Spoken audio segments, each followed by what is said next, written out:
Hair loss అనేది ఈ మధ్య కాలంలో చాలా ఎక్కువగా పెరిగిపోయింది. రీజన్స్ చూస్తే మెయిన్ రీజన్ ఏం కనబడుతోంది అంటే జెనెటిక్స్ డెఫినెట్గా చాలా మేజర్ రీజన్ అవుతుంది. If it is regarding baldness, బట్టతలకు వచ్చేసరికి genetics plays a major role.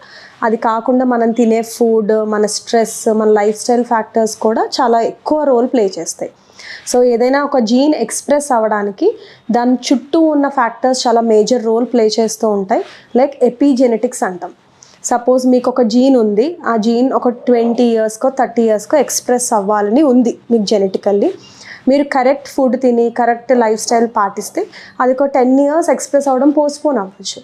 మీరు మీ లైఫ్ స్టైల్ కరెక్ట్గా లేకపోతే అది 15 ఇయర్స్ 20 ఇయర్స్కే ఎక్స్ప్రెస్ అయిపోవచ్చు. సో ఈ ఎపిజెనెటిక్స్లోనే మనం తినే ఫుడ్, మన లైఫ్ స్టైల్, స్లీప్, స్ట్రెస్ ఇవన్నీ వస్తున్నాయి. అయితే స్ట్రెస్ అనేది ఎంతవరకు కారణం అవుతుందంటారు? డెఫినెట్గా stress plays a very major role. ఇప్పుడు ఏ డిసీజ్ తీసుకున్నా stress plays a major role. అది మొత్తం మన బాడీలో ఉన్న హార్మోనల్ సెక్రీషన్స్ దగ్గర నుంచి, స్లీప్ దగ్గర నుంచి అన్నీ డిస్టర్బ్ చేస్తుంది. ఈవెన్ ఇద్దరు పర్సన్స్ ఉన్నారు, they eat the same food, ఒక పర్సన్ స్ట్రెస్లో ఉన్నారు, ఒక పర్సన్ స్ట్రెస్లో లేరు.